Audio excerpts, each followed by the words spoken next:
तंत्र मंत्र का खेल बाबा के जाल को कैसे निकाल पाए सुजाता और सुलेश। क्या है सुलेश? तुम्हें मना किया था ना कि अगली बार लेट होने पर क्लास में एंट्री नहीं मिलेगी। प्रोफेसर महेंद्र सिंह गुस्से से चीख उठे। सॉरी सर, आज आखिरी दिन था मजार की हाजिरी लगाने का। आज 40 दिन पूरे हो गए हैं। कल से मैं समय से पहले ही हाजिर दर्ज करा दूंगा। यहाँ क्या मजार का चक्कर लगाते रहते हो? इतना पढ़े लिखने के बाद भी अंधविश्वासी बने हो, प्रोफेसर ने व्यंग किया। सर ऐसा ना कहिए, एक छात्र बोला उठा। सर आपको रेलवे स्टेशन पर बनी मजार की ताकत का अंदाजा नहीं है। दूसरे छात्र ने हाँ में सर हिलाया। सर आपने देखा नहीं, मजार 2 प्लेटफॉर्म के बीच में बनी है। तीसरे चौथे पांचवें प्लेटफॉर्म जगह छोड़कर बनाए गए हैं।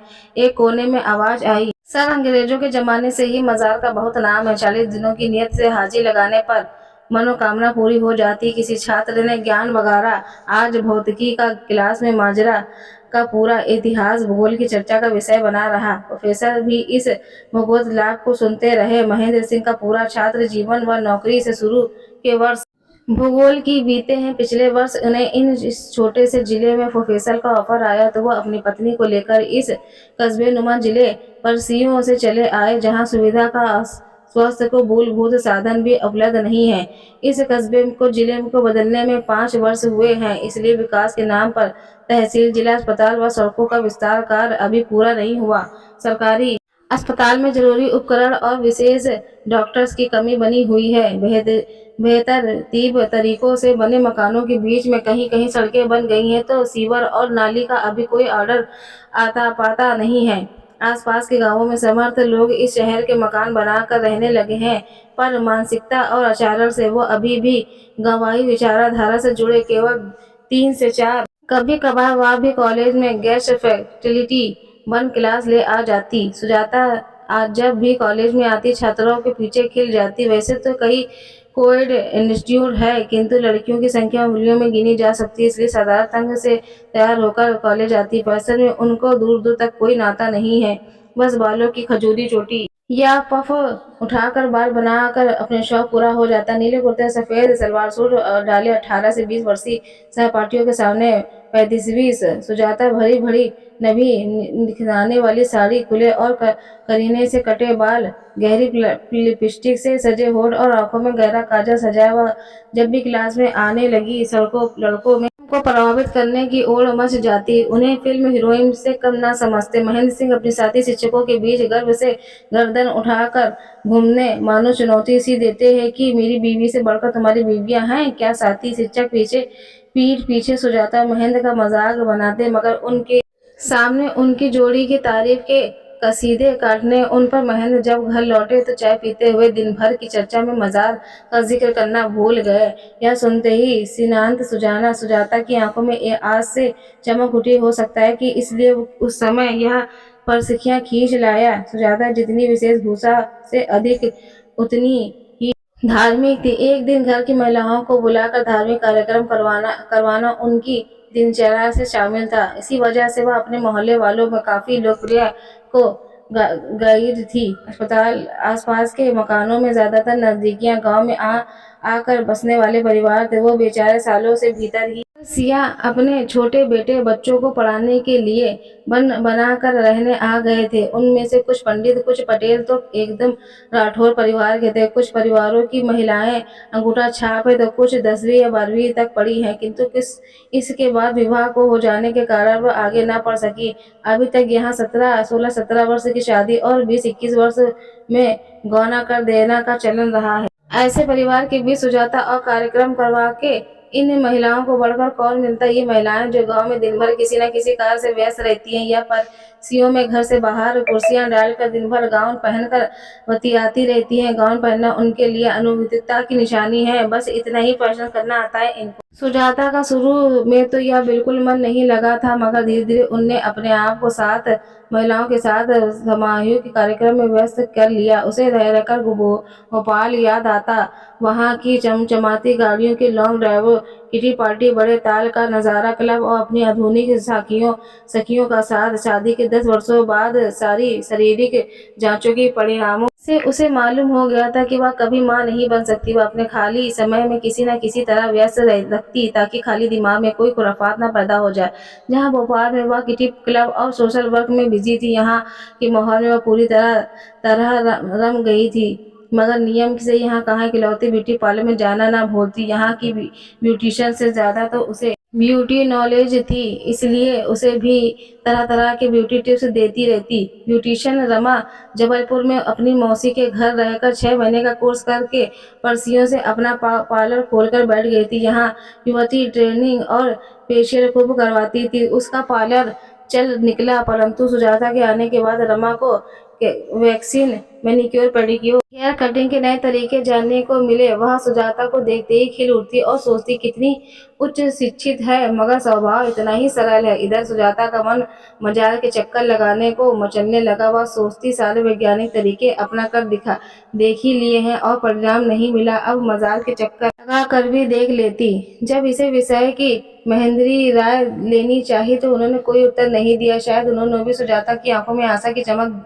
को देख लिया था। महेंद्र से कोई जवाब न पाकर सुजाता सोच में पड़ गई। उसने अपने पड़ोसियों से इस विषय में बात करने का मन बना लिया।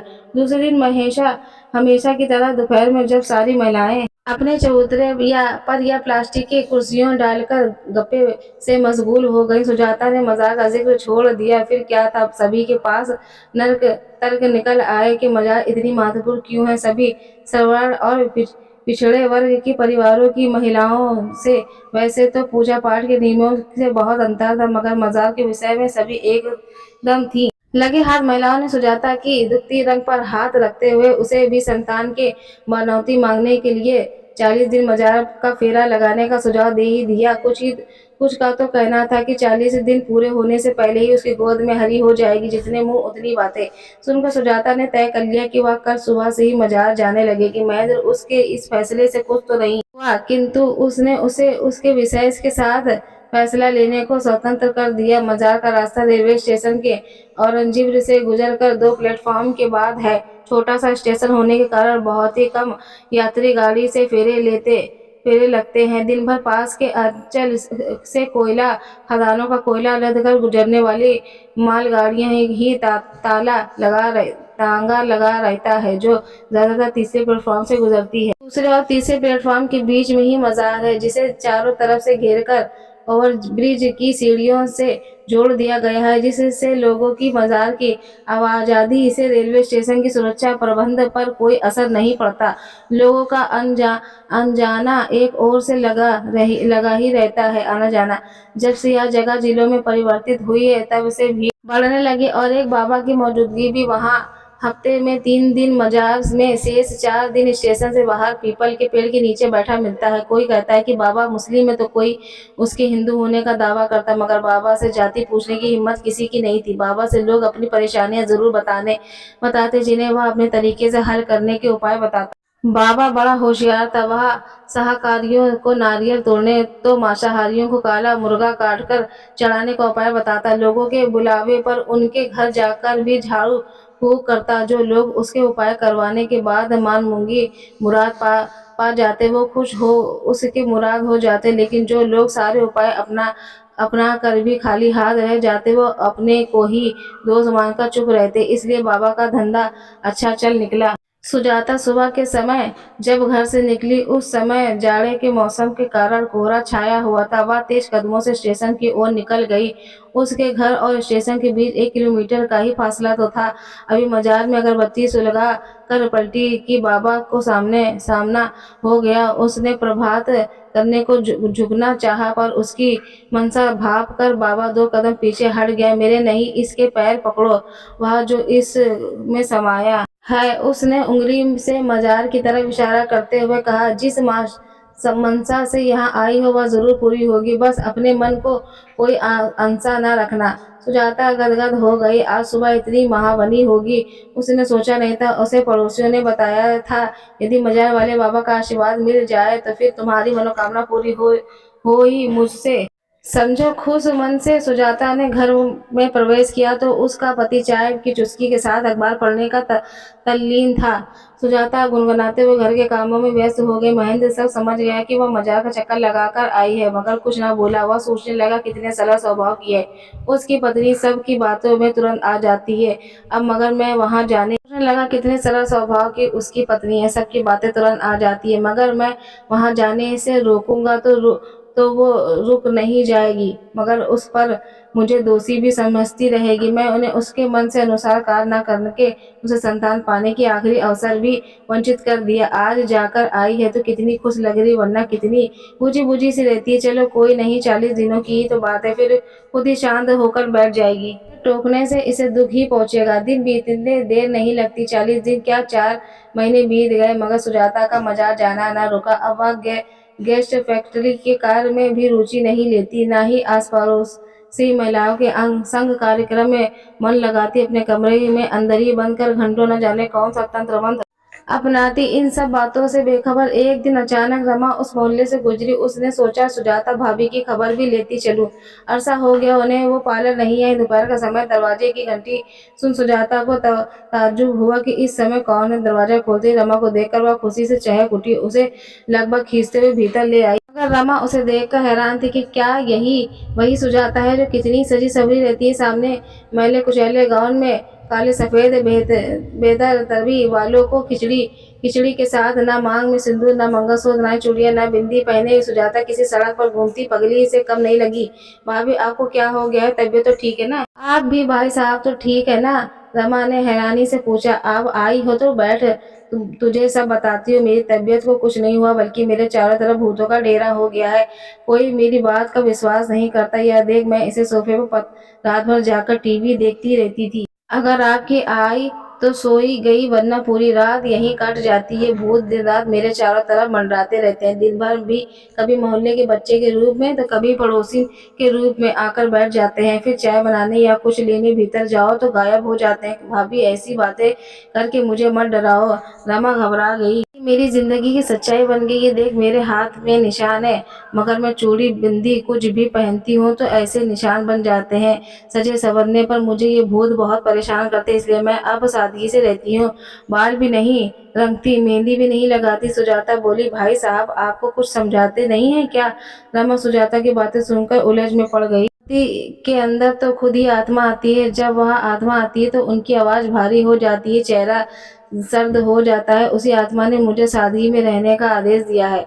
मैं चलती हूँ भाभी, बेटे के स्कूल से लौटने का समय हो गया है, कहकर रमा उठ खड़ी हुई। सुजाता की बातें सुनकर रमा के रोंगटे खड़े हो गए। उसने वहां से निकलने में ही अपनी भलाई समझी। रमा अपनी स्कूटी स्टार्ट कर रही थी कि सामने से सुरेश आता दिखा। सुरेश उसी की गंवार बिरादरी गांव बिरादरी का है, रिश्ते में उसका चचेरा भाई लगता है। उसे देखकर वह रुक गई। उसी ने तो 2 महीने पहले ही उसको स्कूटी दिलाई चलानी सिखाई थी। उसने सुजाता के दरवाजे पर नजर डाली। सुजाता ने अपने आप को फिर से घर में कैद कर लिया था। उसने सुरेश को अपने पीछे बैठने का इशारा किया, वहां से सीधा अपने घर चल पड़ी। शैलेश ने जो बताया उसे सुनकर रमा हैरान रह गए। सुजाता जब पहली बार मजार गई थी तो उस दिन बाबा ने उसके बारे में पूरी जानकारी उससे जुटा ली। सुजाता धीरे धीरे बाबा की कही बातों को आंख मूंद कर विश्वास करने लगी थी, किंतु 40 दिन बीतने के बाद भी जब कोई परिणाम न मिला तो बाबा ने उसे समझाया कि यह सब तुम्हारे पति का शंक करने की वजह से हो रहा है। जब तक वो भी सच्चे मन से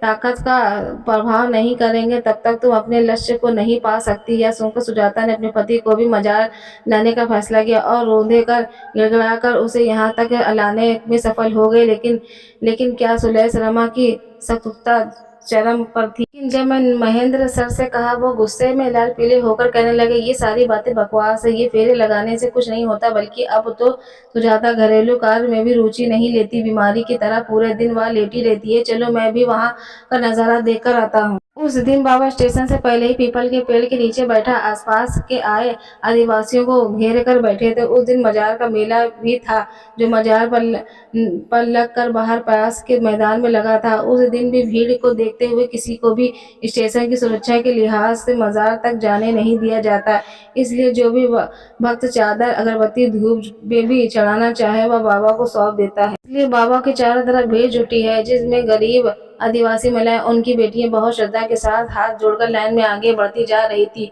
सर उन सबको बड़े ध्यान से देख रहे थे। थोड़ी देर में जब बाबा की नजर मेरे साथ खड़े सर पर पड़ी तो समझ गए कि ये सुजाता मैम के पति होंगे। इन्होंने उन्हें दूसरे दिन आकर बात करने को कहा। सर मेरे साथ वापस आ गए। तब तक मैं भी नहीं जानता था कि मैं खुद बाबा के हाथों का मोहरा बन कर रह गया हूँ। वह एक तरफ सुजाता मैम के बच्चों को ख्वाब दिखाकर बंगला बरगला रहा था तो दूसरी तरफ प्रोफेसर की दूसरी शादी की सब जवाब दिखाने लगा। इन दोनों को अपने बातों पर विश्वास दिलाने को बाबा जब जब न तब मुझे और मेरे दोस्तों को बुलाकर हमारी मनोकामनाओं को पूरी होने की उदाहरण देता। हम भी उनकी बातों में हाँ में हाँ मिलाते क्योंकि हमें बाबा की ताकत भरोसा भी था और डर भी। धीरे धीरे उनने मैम के दिमाग में यह बात भर दी कि उनका रहन सहन पहनावा सख्त होने के कारण पीपल के पेड़ के नीचे भूत उस पर अवसक्त हो गए हैं, इसलिए उसे सबसे पहले अपने आप को सादगी में रखना होगा। दूसरी तरफ प्रोफेसर को वो दूसरी शादी के लिए रिश्ते दिखाने लगा। उन्हीं में से एक रिश्ते में 16 साल की गरीब सी लड़की का भी रिश्ता भी था जो प्रोफेसर को बहुत भाग गया था। आजकल सर के बहुत चक्कर लगा रहे हैं। उस लड़की के गांव के यहाँ से 15 किलोमीटर पर ही वो है वह गांव। वहाँ आदिवासी परिवार है। उनके वहाँ अभी भी बाल विवाह बहु विवाह का चलन है। अब क्या सर के 5 उंगलियां घी में है। वो भी बस लगता है अपनी बीवी पूरी पागल होने के इंतजार में है ताकि उसे पागल खाने भेजकर उसकी सहानुभूति भी बटोर ले और फिर क्या कन्या से विवाह का संतान भी पैदा कर ले।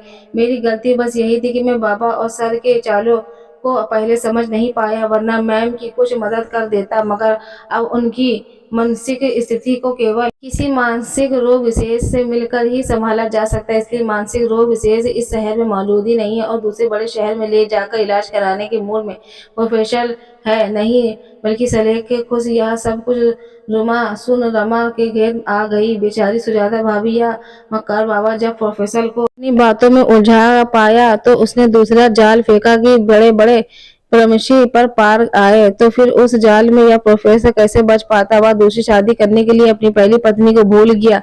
मौका पड़ा सा आदम जात यह सोचकर रमा अपनी सिर पकड़कर बैठ गई। कहानी कैसी लगी कमेंट करके जरूर बताइएगा। वीडियो को प्लीज लाइक करें, शेयर करें और चैनल को भी सब्सक्राइब करें। धन्यवाद।